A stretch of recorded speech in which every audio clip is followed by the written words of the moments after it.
आदरणीय श्रद्धेय स्वामी कृष्णाशाही विद्यार्थी जी, आदरणीय योगेश जी, आदरणीय अतुल जी ना, प्रकाश प्रवीण जी, और हमारे स्वामी विज्ञानानंद जी, उपस्थित सज्जन, माता भगीनी, अपने यहाँ पर शास्त्रार्थ की परंपरा है। विभिन्न विषयों का निर्णय होता है, तो जैसे कहा गया सामूहिक विचार की एक परंपरा है, और देश को लेकर, धर्म को लेकर, समाज को लेकर जो बातें रहती है उसका एक व्यापक विचार मंथन चलता है। तो उसमें एक प्रपोजल रखा जाता है, उसको कहते हैं पूर्व पक्ष। फिर प्रमाणों सहित वो रखा जाने के बाद लोग उसको सुनते हैं और फिर अपने अपने विचार उसके समर्थन में, विपक्ष में सब प्रकार के होते हैं। उसको कहते हैं उत्तर पक्ष। अब ये एक मत उसके विरुद्ध मत ऐसा नहीं चलता है। ये सब जो मत है दोनों प्रकार के, पूर्व पक्ष और उत्तर पक्ष, ये सहयोगी होते हैं, दोनों मिलकर योग करते, कॉन्ट्रीब्यूटरी होते हैं। सत्य की पहचान करनी है तो पूरा सत्य आकलन करने की सबकी शक्ति अकेले की नहीं होती है। सत्य वो है जो सबका मिलाकर जो है उससे थोड़ा अधिक। इसलिए सब लोग अपने अपने दृष्टिकोण से बताते हैं, अपने अपने परिस्थिति में से विचार करते हैं। इस सब मंथन में से एक सहमति बनती है तो वो प्रपोजल फिर सिद्ध हो जाता है, उसका ही निर्णय बनता है। स्वामी जी ने कहा वो बात सही है, मैनिफेस्टो ये नाम बड़ा कंफ्यूजिंग है, क्योंकि चुनाव में पार्टियों के मैनिफेस्टो होते हैं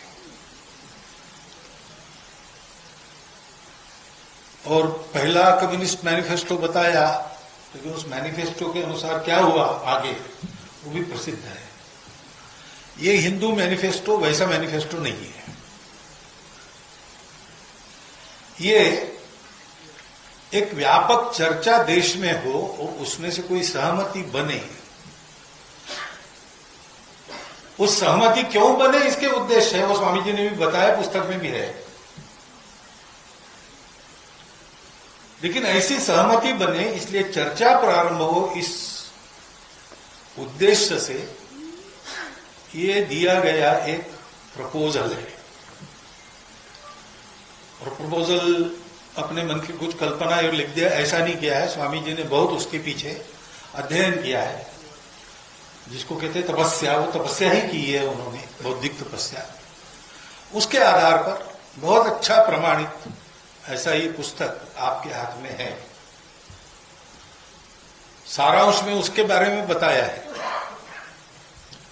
लेकिन पुस्तक लेकर आपको पढ़नी चाहिए, क्योंकि इस पर अगर व्यापक मंथन होना है तो इसके एक एक वाक्य में क्या है। सूत्र ठीक है, सूत्र है ही, वो सूत्र सर्वमान्य है, अपनी परंपरा के सूत्र है, परंतु सूत्रों का जो विवेचन किया गया है उसमें एक एक छोटी छोटी बात, क्योंकि इंटरप्रिटेशंस बदलते हैं। भाष्य अनेक है सूत्रों पर, और अनेक है और अनेक होंगे, तो वर्तमान काल में भी उसके अनेक भाष्य हो सकते हैं, और सबका मिलकर जो सहमति बनती है वो फिर निर्णय की तरफ आगे बढ़ने के लिए योग्य हो जाती है। ऐसा एक पुस्तक है। लेकिन ऐसी सहमति क्यों आवश्यक है, उसके दो कारण हैं। पहला कारण है कि विश्व को आज एक नया रास्ता चाहिए। ये कभी दबे आवाज में, कभी जोर से, कभी केवल बोलते हैं, कभी लिखते हैं, लेकिन दुनिया भर के चिंतक इसको समझ रहे हैं, व्यक्त भी करते हैं। क्योंकि जो प्रयोग हुए पिछले 2000 वर्षों में अनेक प्रकार के, और मूल विचार के आधार पर, अपनी चालू भाषा में कहना है तो आस्तिक विचार, नास्तिक विचार, जड़वादी विचार, आध्यात्मिक विचार, ये जो प्रयोग हुए वो प्रयोग अयशस्वी हुए। उसमें कुछ तो लाभ हुआ है, लेकिन जिस सुख की आशा में ये प्रयोग है, सुख के लिए ही सब काम करते हैं। सारी जड़ चेतन सृष्टि सुख के पीछे है, तो उसके लिए प्रयोग हुए। उसमें से सुविधा बढ़ी, ज्ञान बढ़ा मनुष्य जाति का, उसमें से कई प्रकार की सुविधाएं भी मनुष्य को मिली, और भौतिक सुख भी बहुत मात्रा में बढ़ा। लेकिन यह भी है कि वो सबका नहीं बढ़ा, जिनका बढ़ा उनके लिए किसी का कम होगा, और ये नियम है किसी का कम होगा तभी दूसरों का बढ़ेगा। ऐसा हुआ है। संतोष नहीं है, समाधान नहीं है। सुख बढ़ा ऐसा हम भौतिक दृष्टि से कह सकते हैं, लेकिन दुख भी बढ़ा है। नई सुविधाएं आ गई, नए रोग भी आ गए, नई दवाइयां मिली, उसमें से भी नए रोग उत्पन्न हो गए। भूमि के लिए दवाई बनी, भूमि अशुद्ध हो गई। ऐसे कई बातें हो गई। प्रगति, विकास हुआ, पर्यावरण घटा। पर्यावरण की सुरक्षा करने गए तो विकास की गति पर निर्बंध लादने पड़े। ऐसी कई बातें हैं, और इसलिए विश्व सोचता है कि हमने दो रास्तों का विचार किया, उस पर चलकर देखा, दो प्रकार के, दो दिशाओं का। एक तो विश्व के पीछे जो सत्य है वो जड़ता है कि चेतनता है, दोनों पर चल के देखा। विश्व का घटक यानी विश्व में प्रमुख कौन है, मनुष्य है कि समूह है, दोनों पर चल के देखा। से हर बात में दोनों प्रकार के उपलब्ध पर्यायों में हमने चल के देखा, कुछ नहीं हुआ। तीसरा चाहिए, वो हमारे पास नहीं है, वो भारत के पास है।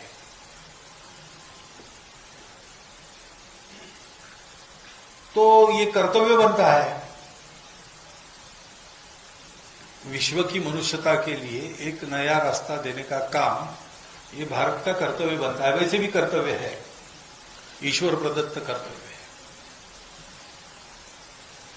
क्योंकि ये जो सारे प्रयोग हुए उसमें जो अच्छा है वो रखकर उसकी त्रुटियां सुधार कर एक पूर्ण पर्याय देना है, तो उसके लिए आवश्यक जो पूर्णता देने वाली दृष्टि है वो केवल भारत के पास है, परंपरा से। अन्य लोगों के पास नहीं है, इसलिए वो भारत से अपेक्षा करते हैं।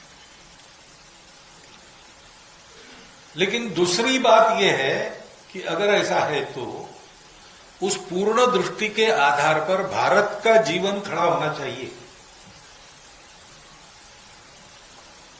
जैसे मैंने कहा कि स्वामी जी ने 8 सूत्र बताए, उन सूत्रों के बारे में कोई दुविधा नहीं है, वो पूर्ण है, वो पूर्ण होंगे। विचार कैसा भी कर लीजिए, कितने भी लोग कर लीजिए, और सनातन अनुभव से आए हुए सत्य के सूत्र है। लेकिन जब उसका भाष्य करने जाते हैं तो भाष्य तो अनेक होते हैं। अब भगवद गीता है, भगवद गीता में क्या है, कर्मयोग है कि भक्ति योग है, अहिंसा का उपदेश है कि हिंसा का उपदेश है, आदि आदि। हर आदमी अपने दृष्टि से देखता है, हर आदमी अपने परिस्थिति में सोचता है, हर आदमी अपने काल में उसकी उपयुक्तता सिद्ध करने का प्रयास करता है, तो भाषा अलग अलग हो जाती है। हमारे यहां स्थिति यह है कि जो हमारा पारंपरिक विचारधन है, जो मूल विचार है, उस पर कोई देशकाल परिस्थिति सुसंगत भाष्य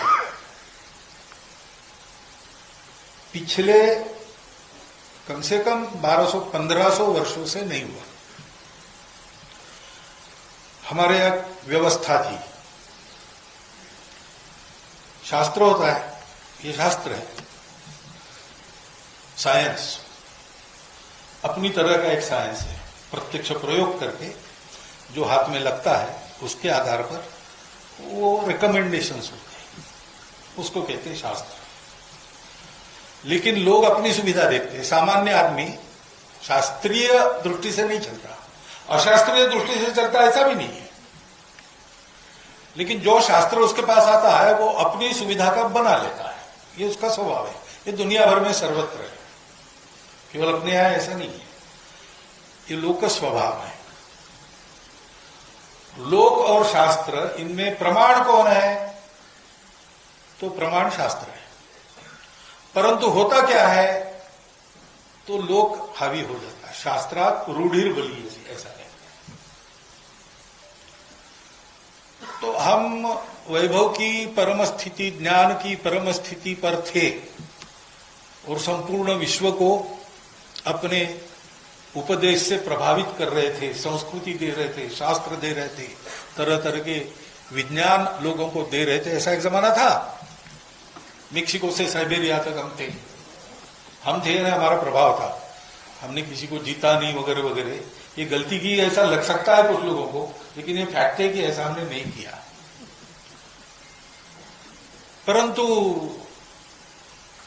उस समय जो शास्त्र हमारा था, वो बहुत समय हम ऐसी स्थिति में रहे तो हम सुरक्षित रहे और समृद्ध रहे, इसलिए आश्वस्त हो गए।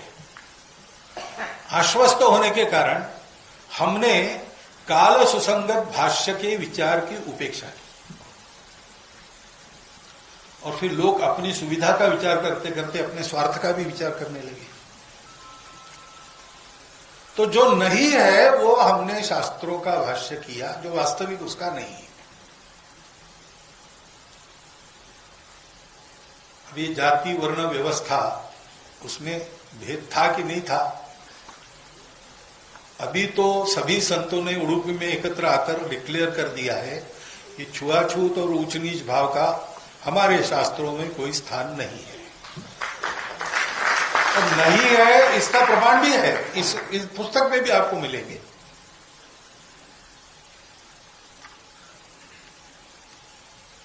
वज्र सूची नाम का जो ग्रंथ है, अशोक घोष का ऐसा है, उसमें सब अपने सनातन शास्त्र, वेदों सहित वेद, महाभारत, रामायण, इसके प्रमाण देकर कहा है कि ये गलत है। लेकिन समाज में किसी की सुविधा होगी ऐसा चलने में, किसी का स्वार्थ होगा और बोध चला गया क्योंकि शास्त्रों की उपेक्षा की गई। तो ये जो बोध है वो बोध हम भूल गए और फिर हमने उस उच्च नीचता की प्रथा का बचाव किया शास्त्रों का आधार देकर। आज जैसा स्वामी जी ने ये बताया है कि भेद नहीं है, हो नहीं सकता, क्योंकि भेद की कल्पना ही नहीं है हमारी। ये जैसा अपने शास्त्रों का आधार देके बताया, वैसा शास्त्रों का आधार देके भेदों का बचाव हमने किया है।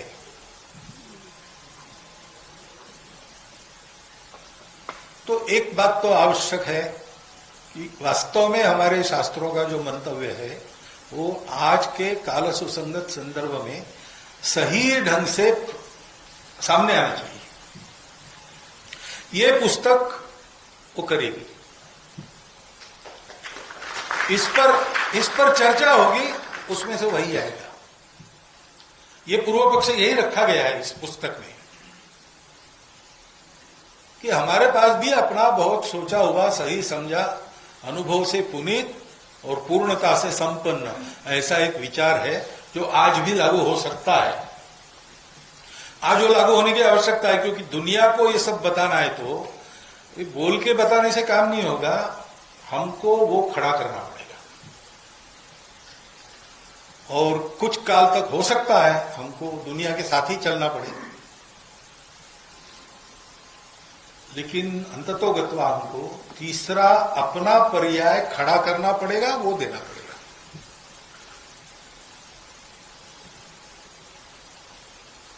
जैसे जब बोलते बोलते हम बोल जाते हैं कि हमारे भी कारपोरेट होने चाहिए, लेकिन हमारे कारपोरेट नहीं हो सकते। हमको कुछ शब्द खोजना पड़ेगा उसके लिए। अंतर्राष्ट्रीय व्यापार का नियंत्रण करने वाला बड़ा, क्योंकि कारपोरेट का मतलब है केंद्रीकरण। हमारे यहां तो विकेंद्रीकरण है पहले से। मास प्रोडक्शन नहीं है, प्रोडक्शन बाय मासेस है। अब आज एकदम हमने ऐसा किया तो शायद दुनिया में स्पर्धा है, उस दुनिया में वैसी स्पर्धा नहीं थी, आज है। तो शायद आज हमको कुछ देर ऐसा चलना पड़ेगा, लेकिन उसी से तो शोषण उत्पन्न हुआ है। तो ये जो सारी सिस्टम्स आज एग्जिस्टेंस में है, अस्तित्व में है, उनमें से जाकर हमको उनके भारतीय पर्याय देने पड़ेंगे। उसके लिए शास्त्रार्थ आवश्यक है, और वो शास्त्रार्थ शुरू करने के लिए एक बहुत अच्छी प्रमाणित पुस्तक है, क्योंकि इसमें जिन सूत्रों के आधार पर विवेचन है और उन सूत्रों के लिए जो प्रमाण दिए हैं वो अविवादित है, वो वैसे है। उसका भाष्य स्वामी जी ने एक किया है, और किसी का कुछ और हो सकता है, लेकिन ये चर्चा होने से ही उसमें से नवनीत निकलेगा, उस मंथन में से ही निष्कर्ष निकलेंगे। उसकी आवश्यकता है, क्योंकि हमारा अपना जीवन इसके अनुसार नहीं चल रहा है। दुनिया को हमको बहुत सिखाना है, और सिखाने लायक हमारे पास बहुत है, लेकिन जो बहुत है वो आज हमारे आचरण में नहीं है। तो भेदभाव कहां से आया? अभी भी चलता है। क्यों चलता है?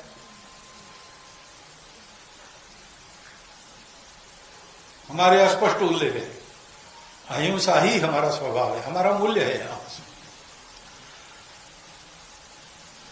लेकिन हमारी अहिंसा लोगों को बदलने के लिए, लोगों को अहिंसक बनाने के लिए है। तो कुछ लोग तो बन जाएंगे हमारा उदाहरण लेकर, लेकिन कुछ लोग नहीं बनेंगे, और इतने बगड़े रहे कि कुछ भी करो वो नहीं होंगे और उपद्रव करेंगे दुनिया का। तो इसके लिए क्या करना है? आपने बताया मुंबई में मैंने रावण का उल्लेख मैंने इसलिए का, मैंने कहा कि भाई हम तो किसी के दुश्मन नहीं है, द्वेष वगैरह हमारा स्वभाव नहीं है। तो रावण का भी जो वध हुआ वो रावण के अकल्याण के लिए नहीं हुआ, कल्याण के लिए हुआ। जब ये सिद्ध हुआ कि शिवभक्त रावण है, वेद ज्ञाता रावण है, उत्तम गवर्नेंस करने वाला रावण है, सब प्रकार का उसके पास अच्छा आदमी बनने के लिए जो जो चाहिए वो सब है, लेकिन उसने जिस शरीर और मन बुद्धि का स्वीकार किया है वो ऐसा है कि वो इस अच्छाई को उसके अंदर आने नहीं देगा, और कुछ भी करो उसमें अच्छाई भर नहीं सकते। अब उसको अच्छा बनना है तो एक ही उपाय है, उस शरीर मन बुद्धि को समाप्त करके वो दूसरे शरीर और मन बुद्धि को लेकर आ जाए। तो भगवान ने उसका संहार किया। तो उस संहार को हिंसा नहीं कहते, वो अहिंसा ही है। तो अहिंसा हमारा धर्म है। आतताइयों से मारना, खाना, गुंडागर्दी वालों को सबक सिखाना, ये भी हमारा धर्म है।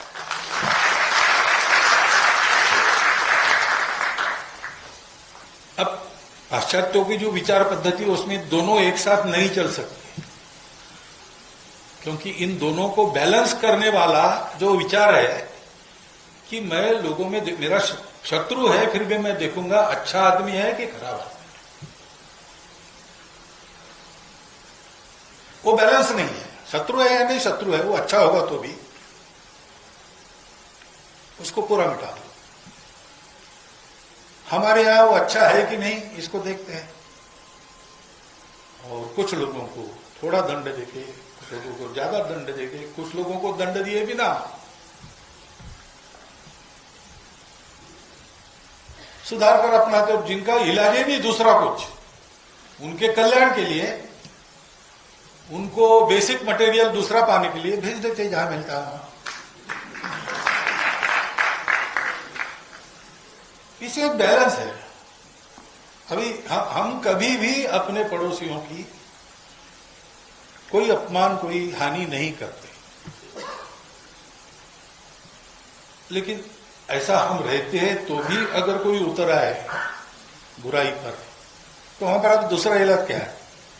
राजा का कर्तव्य है प्रजा की रक्षा करना, राजा अपना कर्तव्य करेगा। दोनों धर्म है। इसलिए गीता में अहिंसा का ही उपदेश है। अहिंसा का उपदेश इसलिए किया कि अर्जुन लड़े और मारे, क्योंकि उस समय ऐसे लोग थे सामने कि अब उनके विकास का दूसरा इलाज नहीं था, तो सब बदल के उनको आना पड़ेगा। ये एक संतुलन रखने वाली भूमिका अपने यहां है, वो संतुलन हम भी भूल गए। ये संतुलन देने वाला धर्म है, धर्म की दृष्टि है। हमारे यहां जैसा बताया 4 पुरुषार्थ है, अर्थ काम मोक्ष। मोक्ष परम है, उसके लिए सब छोड़ो, अर्थ काम भी छोड़ दो। लेकिन अर्थ काम छोड़ने से मोक्ष नहीं मिलता है। अर्थ काम की आवश्यकता के ऊपर अपने आप को लाने के लिए अर्थ और काम यशस्वी रीति से करना पड़ता है। इसलिए वो भी पुरुषार्थ है और उसको भी करना है। सामान्य पद्धति पहले ब्रह्मचर्य, फिर गृहस्थ, अर्थ और काम की उपासना करके सबको आधार देकर, फिर वानप्रस्थ निवृत्ति का प्रयास, और उसके बाद निवृत्त होकर संन्यास, ऐसा है। अब हम बिना इसके प्रचार के लिए स्वामी जी बना उसके संन्यास तो हुए, ये आपद धर्म है, अभी की स्थिति में करना पड़ता है, लेकिन ये नॉर्मल और रिकमेंडेड नहीं है, ये आपद धर्म है, इस परिस्थिति में करते हुए। लेकिन अर्थ काम की साधना ऐसी है कि वो फांसती है। इच्छा पूर्ति की तो इच्छा पूर्ति तो पूरी होती नहीं कभी, न जातो कामानाम उपभोगे न शाम्यति। तो बार बार इच्छा होती है, बार बार उपभोग की इच्छा होती है, तो बार बार साधन जमा करते हैं, उसमें भी आदमी फंस जाता है। कमाओ कमाओ कमाओ, तो कितना कमाओ, तो कमाने से अगाता नहीं आदमी। फिर कमाने के लिए क्या करना नहीं करना इसका विवेक भी नहीं रहता है। हम देखते ना, बड़े लोगों के भ्रष्टाचार पकड़े जाते हैं। बड़े लोगों को क्या कम है भाई, सब है उनके पास, लेकिन और चाहिए। किस लिए चाहिए? कुछ नहीं, उसकी गद्दी बनाकर उसको सोते हैं, बाथरूम के टाइल के नीचे उसको रखते हैं। क्यों होता है? तो ये अर्थ और काम का स्वभाव है। और एक व्यक्ति ऐसे वातावरण में मोक्ष नहीं पा सकता।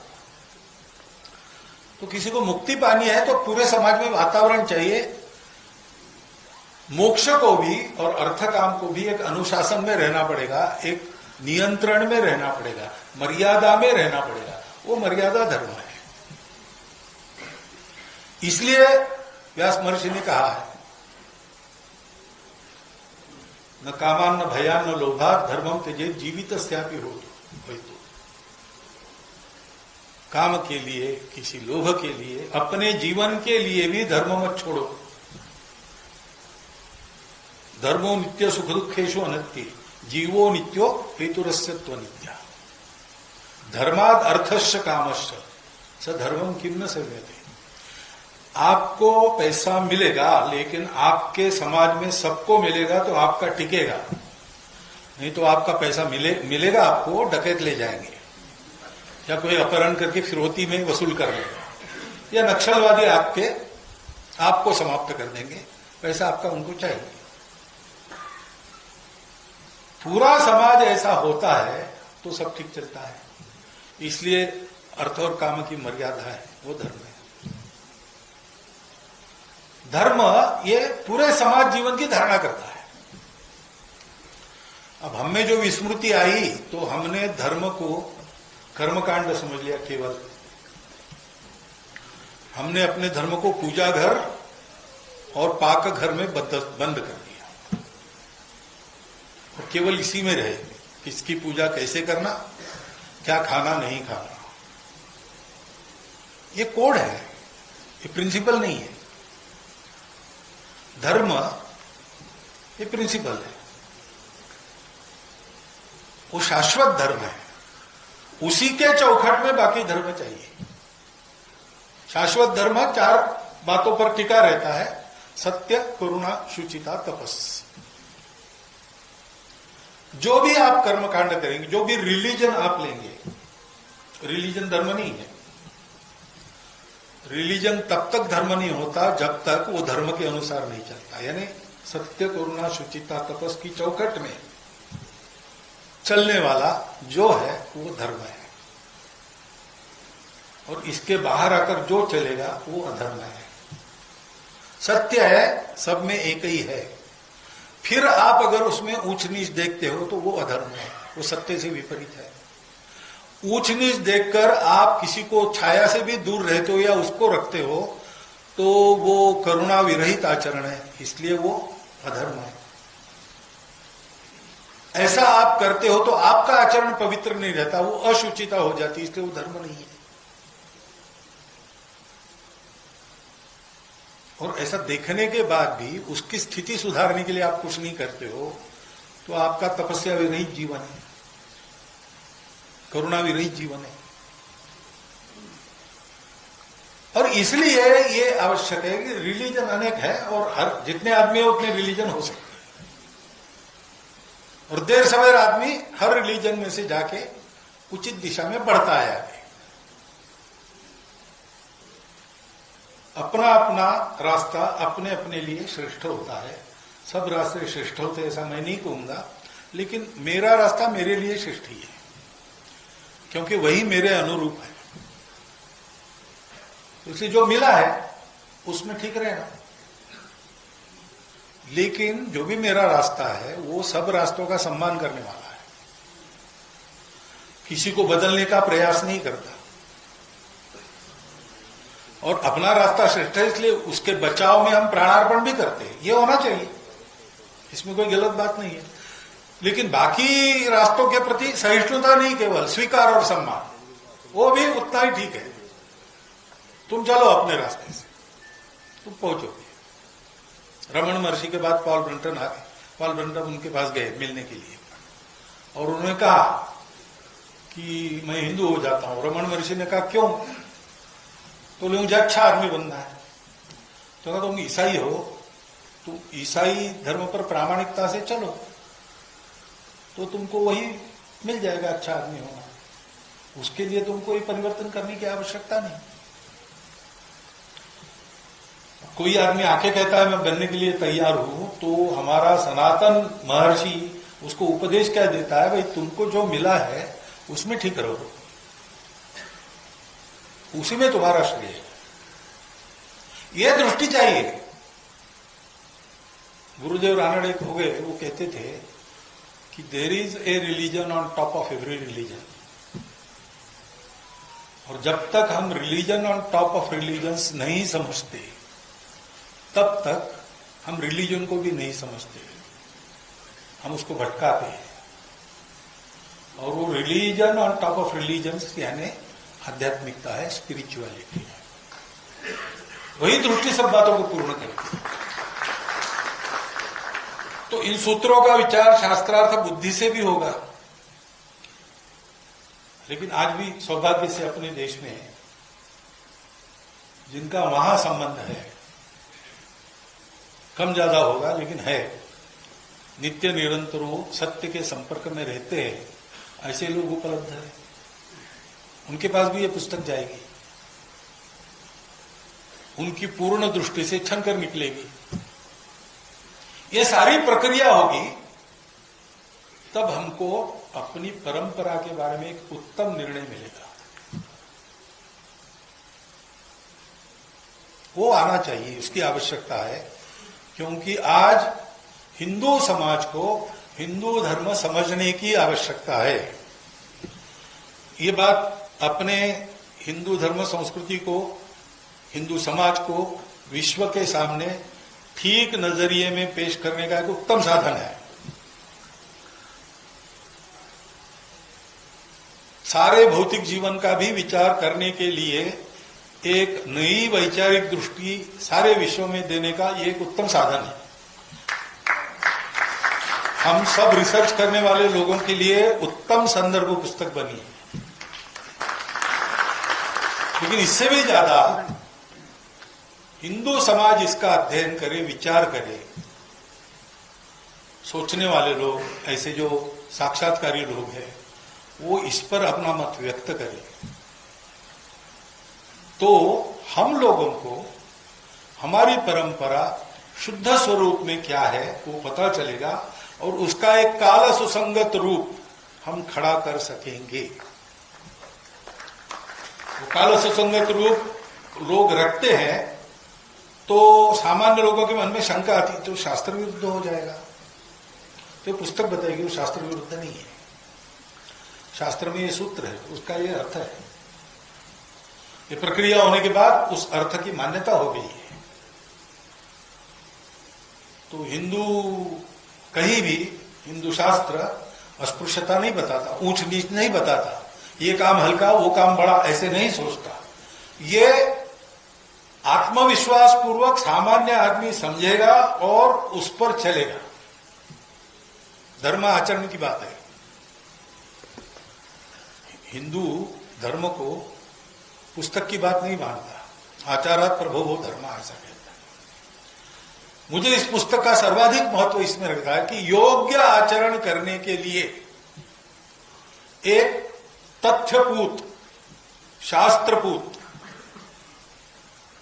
और तपपूत, क्योंकि स्वामी जी ने तपस्या की है उसके लिए, ऐसी सामग्री हम सब लोगों के लिए मिलेगी। ये पुस्तक सभी शोधार्थी लोगों के लिए, अध्येताओं के लिए बहुत उपयुक्त पुस्तक है, लेकिन इतनी भी समझने में के लिए कठिन नहीं है कि सामान्य आदमी इसको न पढ़ सके और न समझ सके।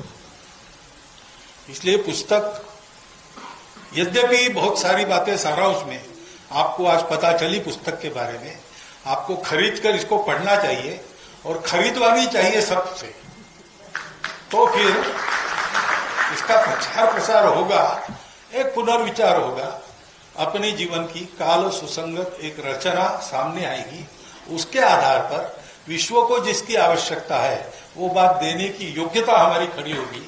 उसमें विश्व का भला होगा ही, जो करा लेना चाहेगा उसका होगा, नहीं उसका नहीं होगा, लेकिन अपने समाज का, अपने देश का तो निश्चित रूप से भला होगा। और इसलिए इस पुस्तक को अध्ययन आप करिए, खरीद कर अध्ययन करवाइए। इसका बहुत व्यापक प्रचार प्रसार होने की आवश्यकता है। स्वामी जी के पुस्तक को बिकने के लिए मैं ये पुरस्कृत नहीं कर रहा हूं, ये वास्तव में ऐसा है, इसलिए मैं आपको बता रहा हूं। आपने सुन लिया, सोचिए, बस इतनी विनती आपके पास सामने रखता हूं और मेरे 4 शब्द का समाप्त।